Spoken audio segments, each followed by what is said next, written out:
Well, converting before the end. What is the point? You know, in all fairness, what is the point? Logically, rationally, believing in the wrong kind of belief, the wrong kind of God, might get you precluded from heaven or a positive afterlife based on the terms and conditions that apply within every religion and within most spiritualities.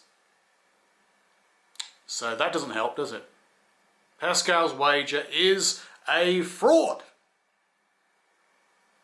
The gambit does not work if any of those conditions happen to be true. But hey, it's better to believe in something than to believe in nothing. Okay, well, not sure about that. Does it change the result? No. Does it change a thing other than the psychological benefit in your later days thinking, at least I've made right with God? Which is usually the childhood belief you've been raised in. You know, if you've been raised Catholic, it's going to be Catholic. Raised Anglican, it's going to be Anglican. Raised Sunni Muslim, it's going to be Sunni Muslim.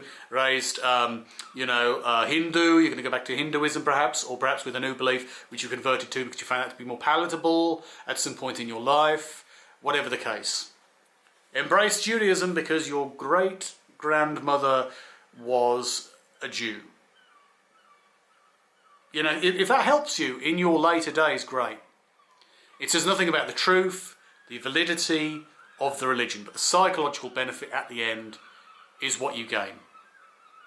Whereas more people nowadays, especially within Northern and Western Europe, their view is perhaps to simply accept something. Maybe there is a heaven, maybe there's a God, maybe there's a good thing, maybe there's something nice, maybe I'll see those people I wanted to see again, maybe I'll see those people I have not met and did not have the opportunity to meet. I didn't have the opportunity to meet Christopher Hitchens. Yes.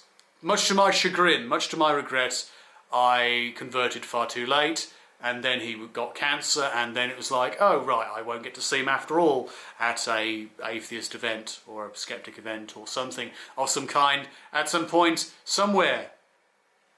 But, oh well, I'll get to meet him in heaven. Counterintuitive as it may be, much as I have not met Richard Dawkins. Perhaps if I do not see Richard Dawkins ever and he dies, I'll get to meet him in some kind of quirky afterlife where even atheists go to heaven. All good dogs. All dogs go to heaven, yes. Basically, it's a peculiar idea. The idea that you'll go somewhere. You can go and meet Socrates.